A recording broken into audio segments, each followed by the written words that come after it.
Would your customers pay more for a sustainable delivery option? Yes, thumbs up, only if I make them do it. Are you using blockchain to enhance supply chain transparency? Oh, no, we're not doing that today. Can AI create a business idea and pitch that secures full investment from the Shark Tank investors? Absolutely not. No, No? listen. So I do think AI is a powerful tool, but I think it's a baby. It has to be coddled.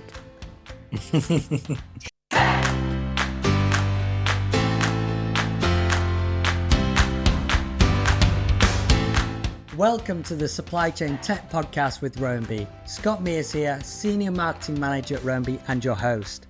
We thank you for joining us today. In this episode, we speak with the founder and CEO at Flipstik, Akeem Shannon. We learn how Akeem went from a budding entrepreneur to becoming a Shark Tank sensation, and how he built a robust supply chain on a shoestring budget. We enjoy his funny stories on this journey, but also learn how SMEs are shaping the supply chain landscape and what tech they are leveraging to grow their supply chain operations. This is not an episode you want to miss. Welcome, everyone.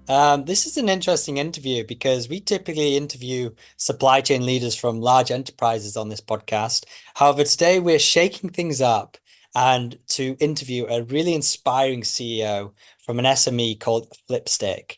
And why are we doing this? It's really to explore how SMEs are shaping the supply chain landscape and what tech they're leveraging to grow their supply chain operations. And we really feel this is crucial for us to understand how supply chain practices are evolving across different scales to stay informed about emerging trends and innovations. So with that, I'm glad to welcome on Akeem Shannon.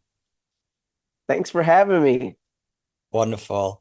And I'm excited to get into this episode because you come with a very interesting, I must say, a very inspiring background. You know, I do recommend people after this episode to just go check out Akeem on his LinkedIn, go check out his website because he does a lot of inspiring talks. And we're going to quickly learn right now that you were a Shark Tank contestant. And I've watched the video a couple of times. It was a very energetic and fantastic pitch. So I must do a little bit of an icebreaker question on that is, what was your experience on Shark Tank like?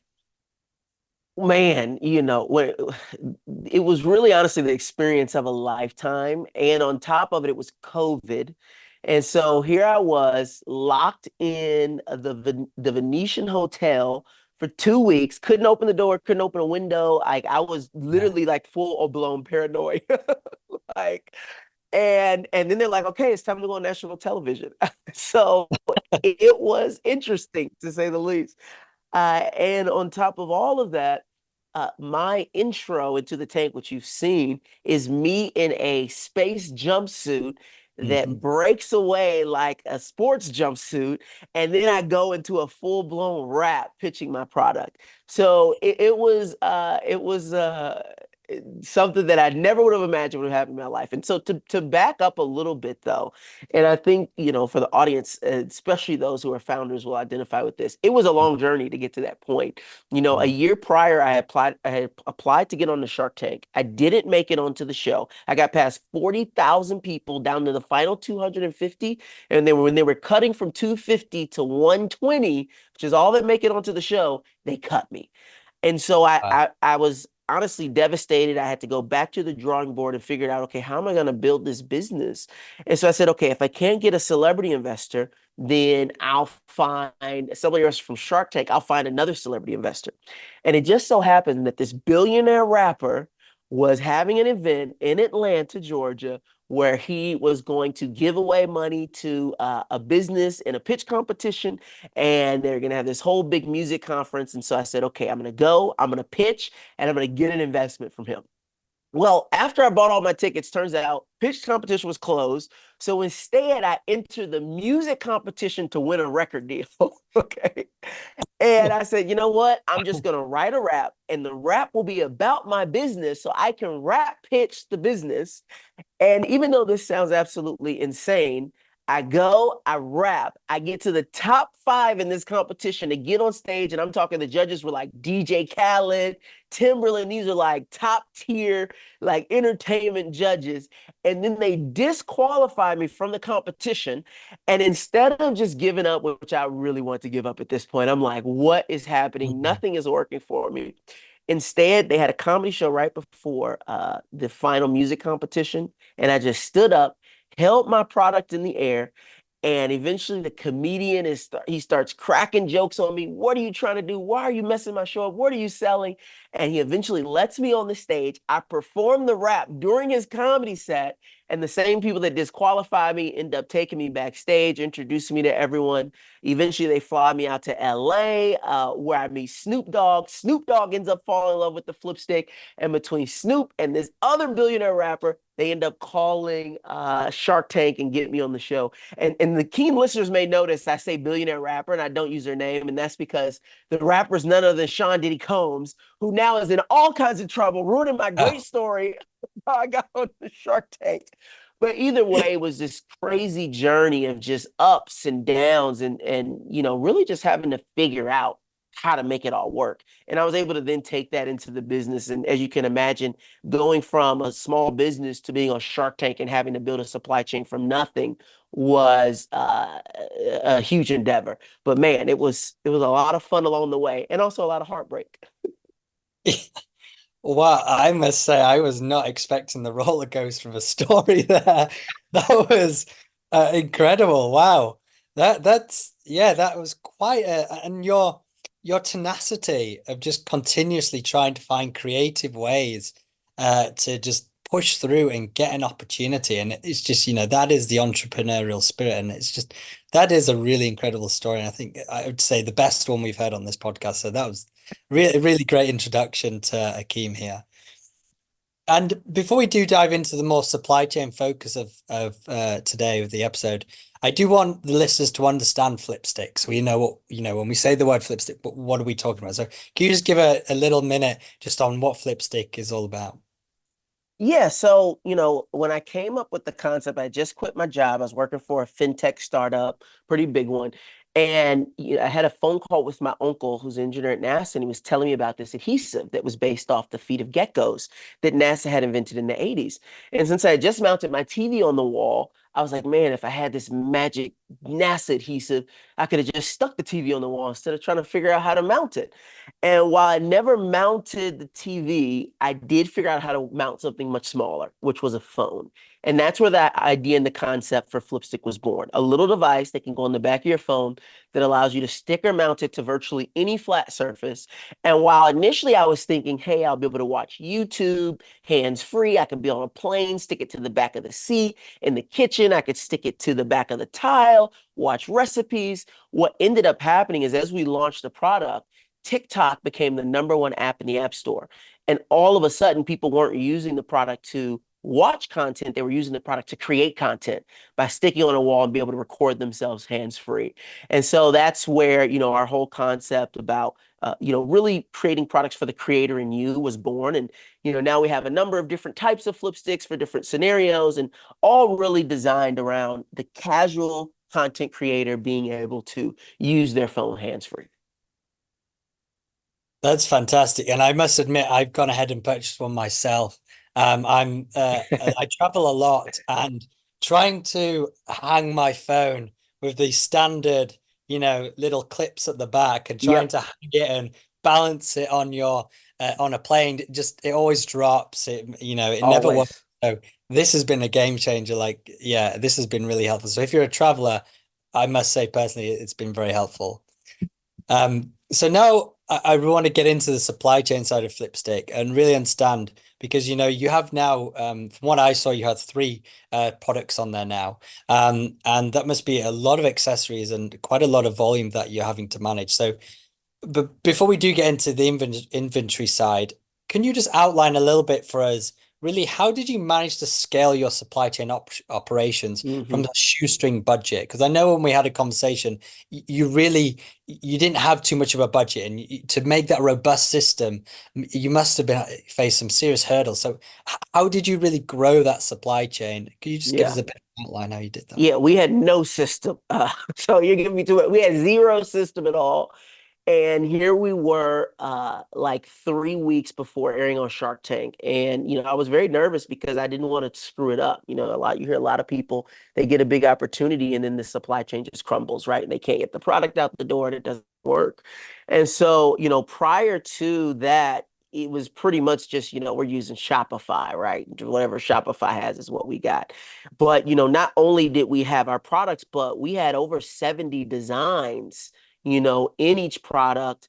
Then we were adding merchant, and it just ended up being a lot of SKUs, and especially when we were having customers mix and match things together, it was a lot to manage. And so, when we were only getting, onesie, twosies, no more than 10 orders a day, that's easy. But when it's going to instantly ramp up to thousands of orders, it's like, okay, well, how are we going to do this? And so, I didn't have a lot of money to institute an expensive system, with Shark Tank coming up. And I came across a platform, Ship Hero. And as I looked at Ship Hero and their robust warehouse management system, to me, it really resembled the way I knew Amazon warehouses worked, that would allow us to lay out a warehouse, put in the layout of all of our aisles, be able to, do all just the basic, supply chains portions of picking and packing, while also implementing all of our, return slips, being able to input the purchase orders directly from the factory, being able to see when they're coming in, being able to see a estimate of when we will be out of stock, what our current run rate was. And so getting that Ship Hero system up in 3 weeks, I mean, that's got to be one of the most challenging things I've ever done in my entire life. I mean, we built out an entire warehouse in 3 weeks from an empty room, completely empty room, no software, built it all up, all the scanners, all the stations, all the computers, and then integrated it with our supplier in China within 3 weeks. I mean, it was an ordeal. Wow, yeah, 3 weeks. That's unheard of. That's really quite impressive. I mean, I just know from, speaking to customers, and there would have been a full plan. There would have been multiple meetings to even just plan out when are we going to even initiate this? How are we going to, let's now plan this over and actually initiate it over 6 months. That's really impressive. Yeah. And And yeah, I was gonna say the only reason we probably were able to do it is we didn't have to switch from anything, so it was kind of setting up from scratch, and we had great support from Ship Hero. And I told them up front, I said, guys, we're gonna be on Shark Tank in 3 weeks. So I need to call, we need to be on the call every day, like getting this yeah, thing rolling. And yeah. that's just, when you got to get something done, you just got to get it done. Yeah, which is a great lesson for everyone to hear that. And I want to dive into the inventory management piece. Really, what inventory management software do you currently use? And for you, what features and really what data is most valuable to you when tracking the accessories to minimize, stock outs? So we're still using Ship Hero. We don't. A couple years ago, we really out kind of grew our warehouse, Yeah, and so we outsourced it to a 3PL, but still they were using Ship Hero, so it's a very easy transition for us to make. And I think today, why I don't manage operations directly, for us, it's really understanding the forecasting. I mean, with shipping rates being as high as they are, for a container, really being able to forecast out, okay, when can we get this?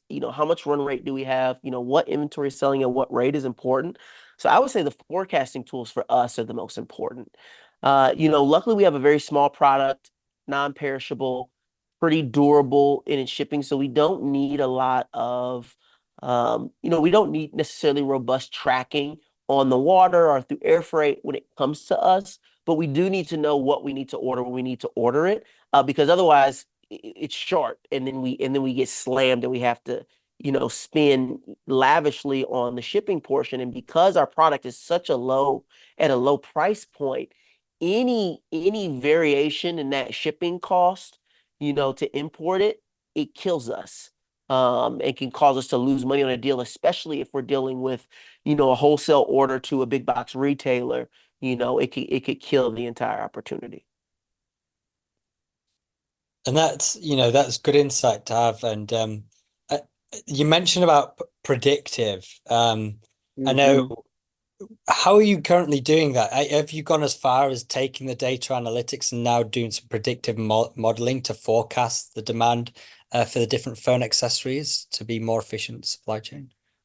Yeah, absolutely. So, I mean, it's pretty simple, right? So we look at the historical data from a year prior, right? So we'll look at 3 months, a year prior, and then we'll multiply that by our current rate from the past 3 months for the current year, right? So if we're up 500% over last year, we'll look at the next 3 months, multiply it by five, and then that's how we determine, okay, here's about what we think we should need in terms of our supply.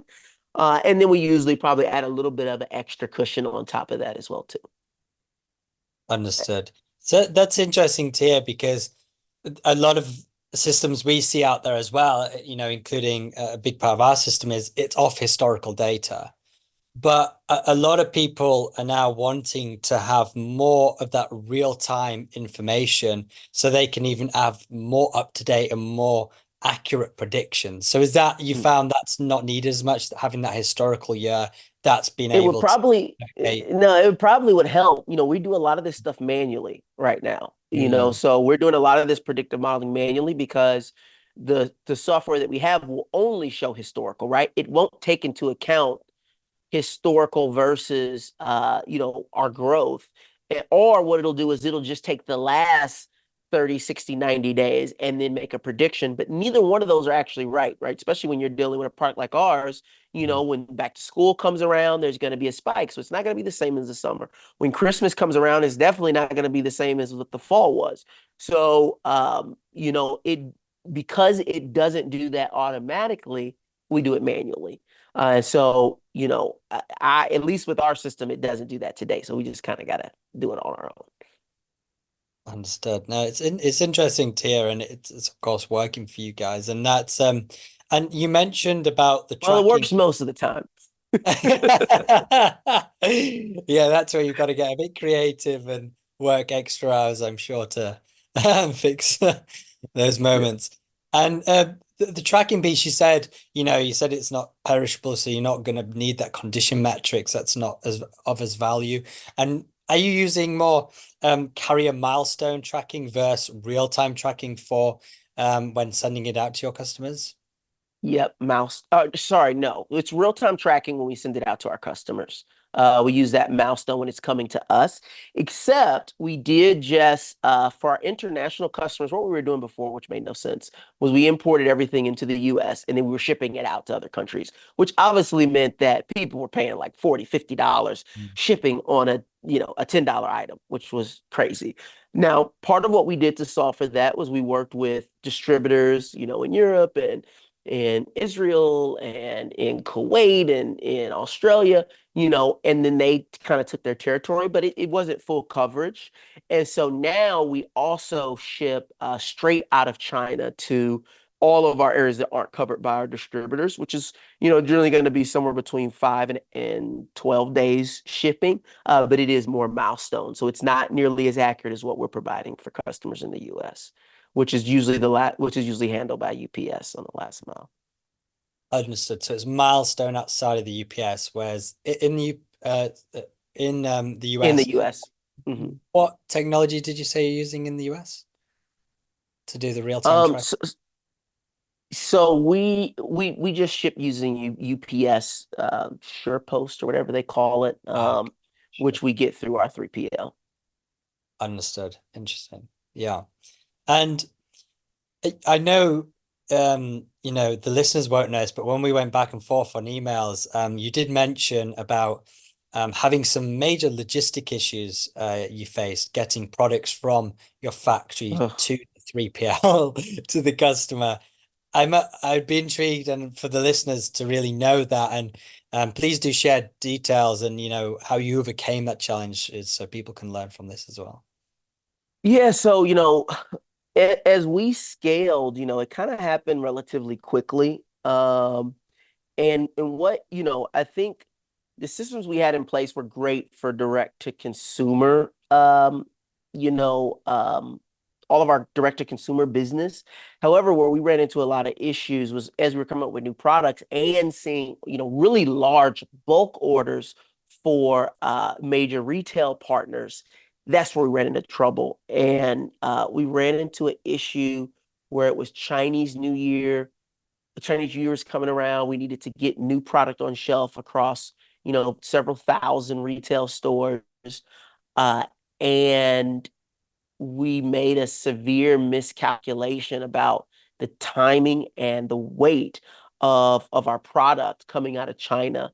We had switched to new packaging. It was a new product. The timing was off, and our cost for our freight, which we were planning to do via air freight, but it ended up being too big and too heavy. So we had to use a different air freight carrier, ended up at like 6 times the cost that we had anticipated. And even with that 6 times cost, we were going to be late. So not only was it over cost, but it was also going to be late. We're going to have to pay fees to the retail partner. And man, when I tell you, I've never had more anxiety in my entire life. This is the biggest order we had ever had in the history of the company. And it was late and it was over budget. And what ended up happening is we made no money on this entire order. Somehow we were able to squeak out.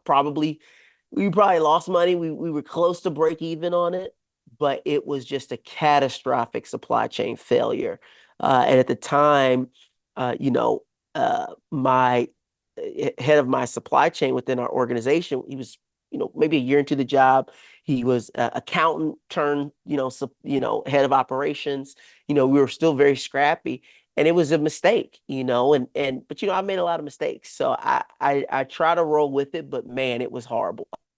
It was horrible to deal with. But it wasn't something that necessarily would have been solved by any type of prediction. It was really just miscommunication and human error, and assuming that what we had done before, the shipping times that we were used to, the pricing that we were used to, that we would be able to get again, and we weren't. And yeah, it cost us dearly. Interesting. So you say really the core reason to that was the miscommunication that you feel caused that. And assumptions. We made assumptions that weren't Yeah. accurate. Mm. I mean, that's a core learning, I think, just in life, assumptions, isn't it? Assuming can yeah. In the UK, we have a bit of a saying, I don't that if you assume you make an ass out of me and an ass out of you. It's just We have that same saying here. yeah, it's same saying. Yeah, it's good. So yeah, it's same saying. Um, I want to jump into sustainability. I know we've definitely found, customers have got a lot of goals to become net zero, and they're trying to do everything to get there. And being in the tracking space. I mean, we just recently launched a label, which means that it's a lot easier, and it also actually the sustainability benefits massively outweighs the big physical sensors we were supplying in a moment ago. So we're definitely moving towards becoming more sustainable to support those goals of our customers. What is it that you feel you're improving or looking to improve for your company? And the answer can be both supply chain or just generally in the company. I think it's interesting to understand what you're doing to become more sustainable for your customers and business. I think for us, a big draw is packaging. So, we have a retail business, but we also have a promotional business where companies purchase Flipstiks, put their logos on them, and give them away as little tchotchkes at conferences and stuff. And so while we have something like this, right, which was like this full color, like very glossy, looks nice packaging. It came from a retail packaging that had a lot of like one-time use plastic that you threw away. So we moved to zero plastic packaging. But then we had people, especially for these, because they're giving these away in really large quantities, we even moved to even more sustainable packaging that was compostable so that, we really kind of reduced the footprint on, essentially I don't want to call the product a throwaway item because, it's my baby, but a throwaway item, we definitely don't want the packaging to have, detrimental effects. And so for our corporate clients, that was a really big transition for us to make and something that, people found a lot of value in. On the supply chain side, particularly when it comes to our customers, when it comes to shipping and um, the option to ship slower and to ship more sustainable, we haven't tried it today. We have done a couple of surveys from our customers. And what we've heard, we have a pretty low cost item, is that um, price is king. And they want it as cheaply as possible and as fast as possible. And anything that is outside of that has not been as desirable. But for us, it's generally the packaging. People always want sustainable packaging. I think it's one of those things where what you see is what you want to improve, right? And they don't see the CO2 that's going in the air to get them that package in 2 days. They really don't see it. And we probably haven't done a great job of letting them know, when they're ordering, like, hey, here's your footprint from choosing this shipping option versus this one. But on the packaging side, they get it. They have to put it in their own trash can or their own recycling bin. And so I think that's where, at least what we've seen from our customers, which are generally, Gen Z, younger customers, that's where, that's what we've kind of the feedback we've got. Yeah, that's really good to hear that you've gone to that more sustainable packaging, and also it's really amazing to hear that you've actually put out those surveys. A lot of companies I find when I speak to them, they haven't put those surveys out there. They're trying to become more sustainable. So it's interesting to get that feedback because so many people are driving to become more sustainable and wanting to find those ways, but the consumer of a lot of these goods are not willing to compromise. So it's quite a Yeah. tough, area we're in right now because there's lots of pressure from the government. There's lots of, society pressure, but the consumers, sometimes the They people who want the are, best of both worlds, yeah.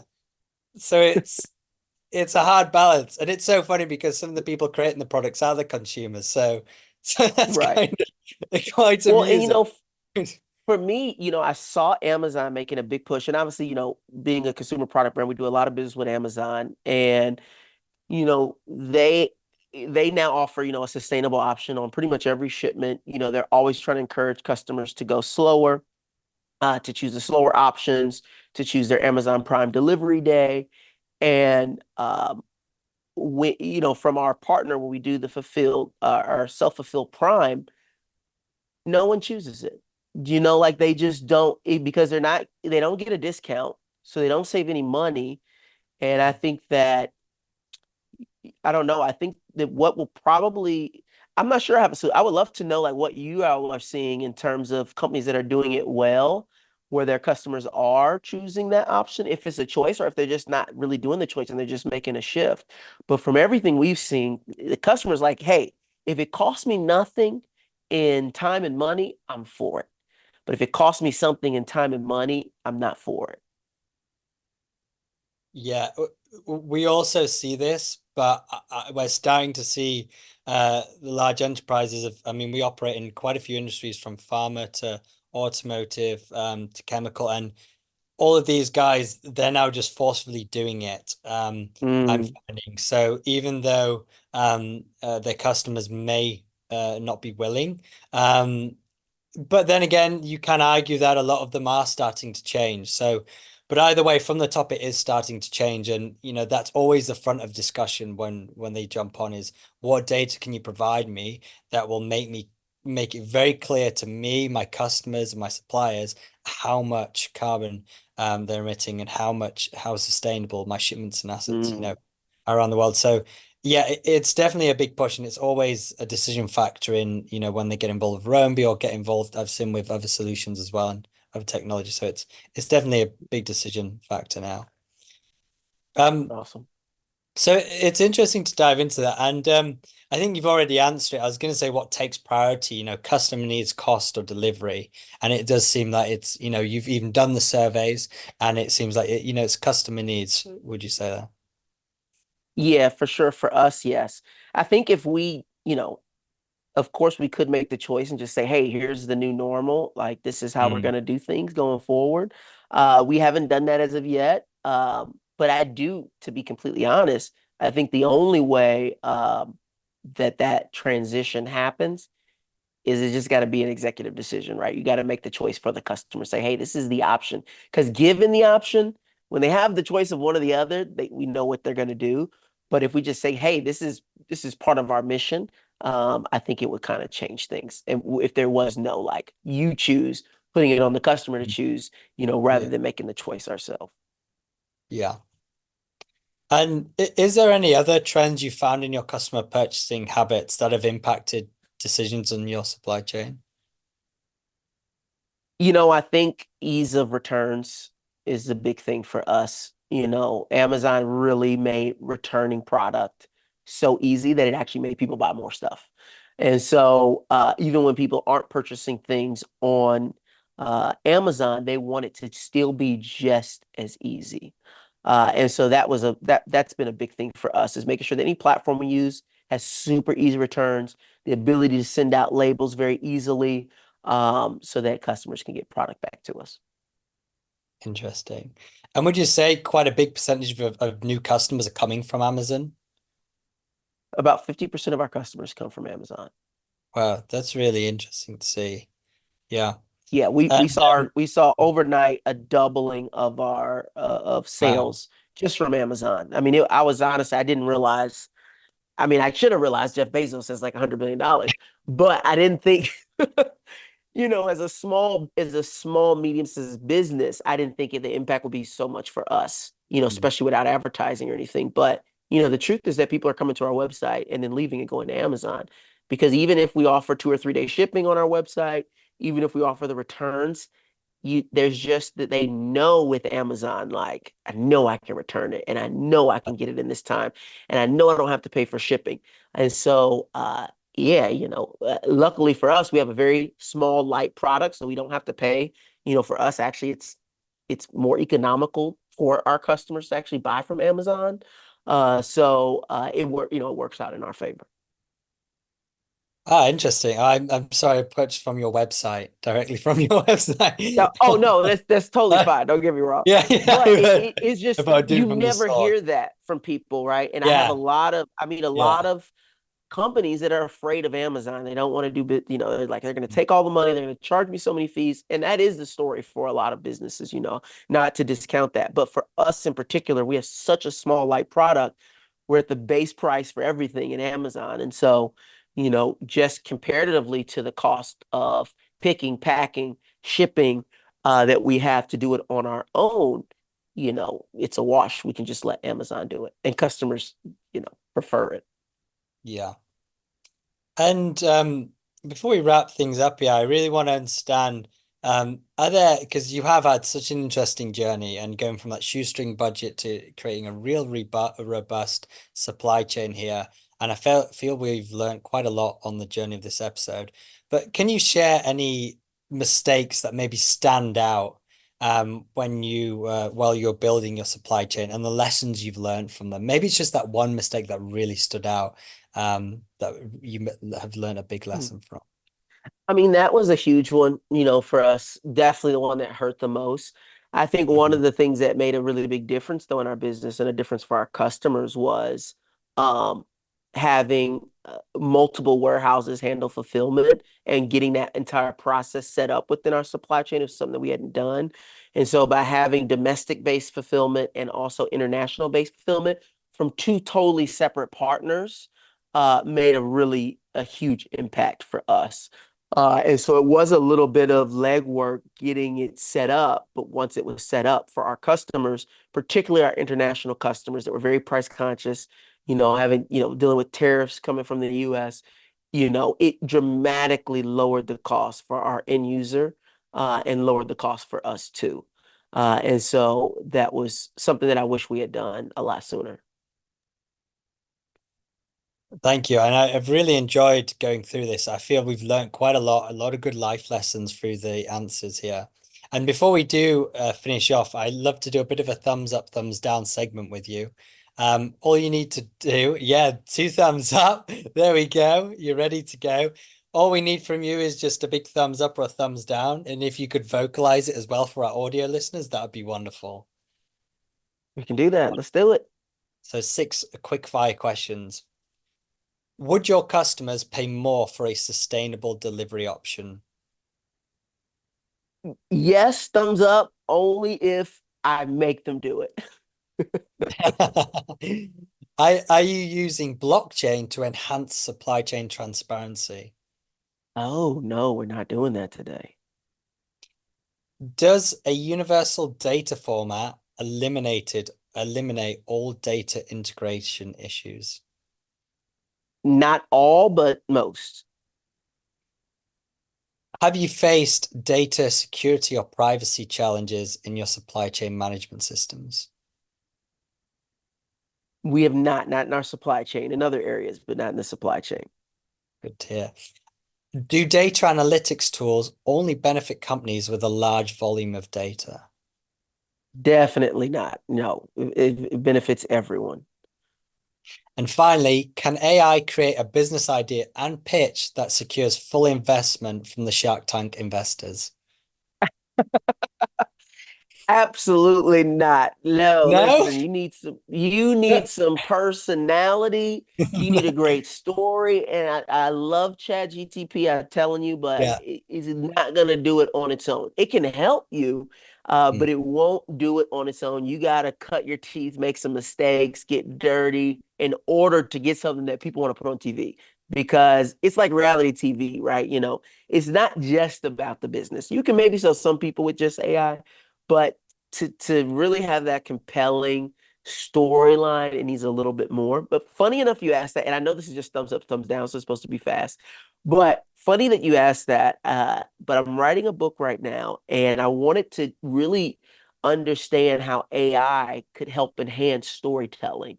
And so let's say someone wanted to do exactly what you're talking about. What I was able to do was to go in and create my own custom GPT through ChatGTP, and I actually fed it data of every speech, every talk, every social media post, all transcribed, and help it to understand who I was and the things that I talk about and the stories I tell. And through that process, I was actually able to get it to be able to provide great support information when I am either pitching a podcast or pitching a business, or filling out an application for a conference, so that it really intimately understood my story, the story of Flipstik, the story of how we scaled and grew our business, and the story of our customers. And so now, not just can I use that, but when I have my assistant or I have my sales rep and they need to pull that information out the same way that I would say it, it can help them and assist them in doing that. So I do think AI is a powerful tool, but I think it's a baby. It has to be coddled. Yes, and I agree with you. Where it is right now, it's exciting, it's very impactful, and that's a really cool example that you've done that. So you just have I can't, a bit spooky, but we have you in a box right now that people can tap into and Basically. mimic you. And you can have multiple yous within the company so you can, move even faster. That's really exciting to hear. And I know a little off topic, but sort of following on from that is I know you're doing a lot of storytelling at the moment. And I think that's really Mhm. important. I can definitely say within the supply chain industry, there's a lot of interesting solutions and technology out there. I mean, we are one of very few out there that are doing what we do.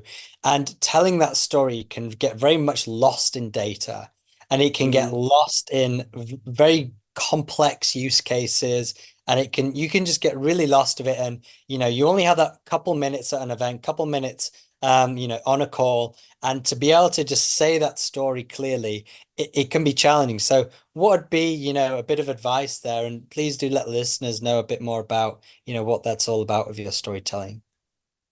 Yeah, I think we've gotten, particularly in the technology space, we've gotten into this mode where all we want to do is talk about features and benefits, right?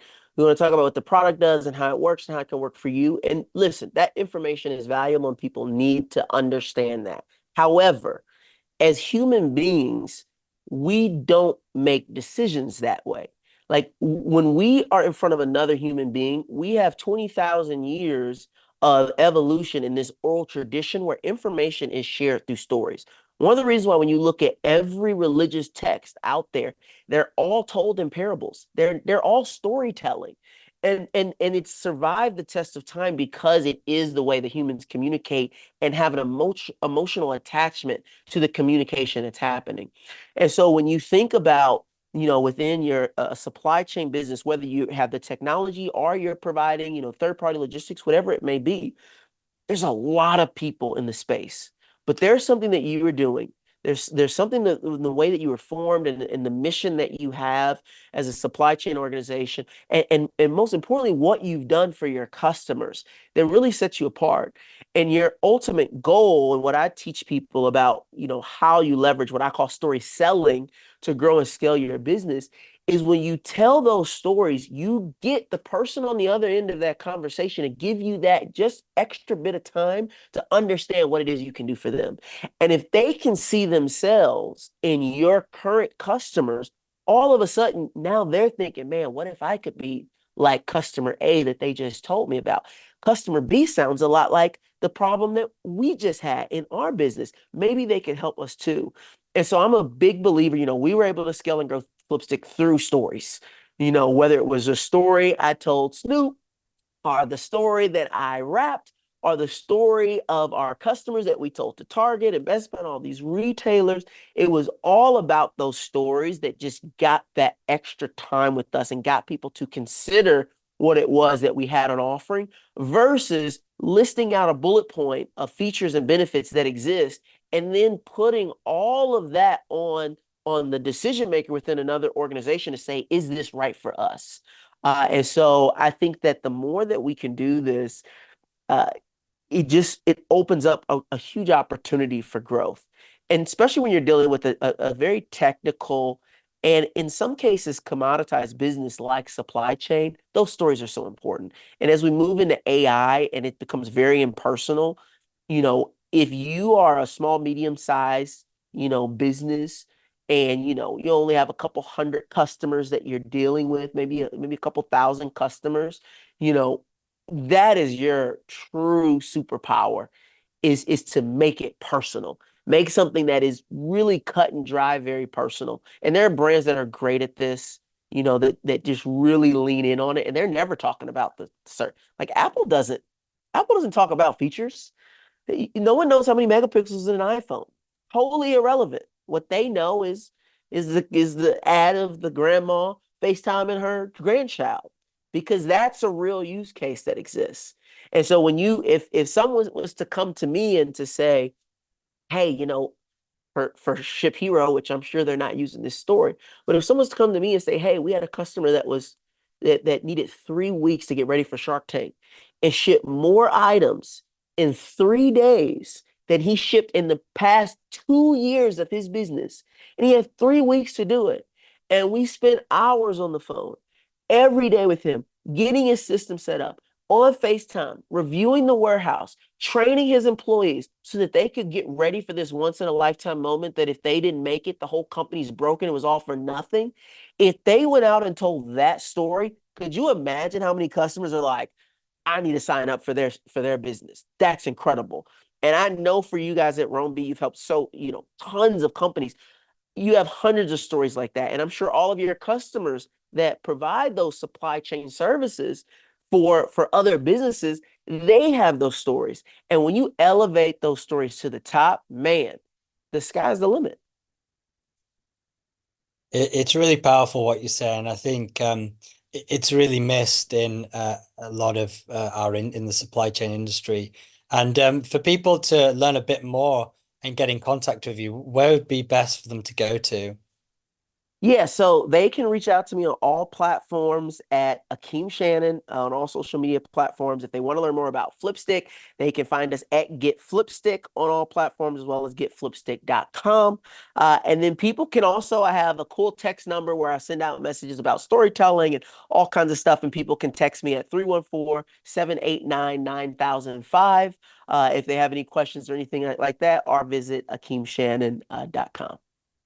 Wonderful. Thank you so much, Akeem. We'll just go ahead and give a little wave to the listeners and say thank you very much. Thanks. Awesome. Bye. Thanks, everyone. See you later. Hi, my name is Scott Mears and I'm one of the hosts of the Supply Chain Tech podcast with Roamby. On this podcast, we talk to supply chain heroes from around the world about everything, ranging from the disruptions related to supply chains, their personal experiences with tracking technologies, strategies to build resilience, and much, much more. We already have some recommended videos for you to the side of me, and if any of this sounds interesting to you, do subscribe to our YouTube channel and hit the bell icon so you don't miss another Roamby video. I'll see you next time.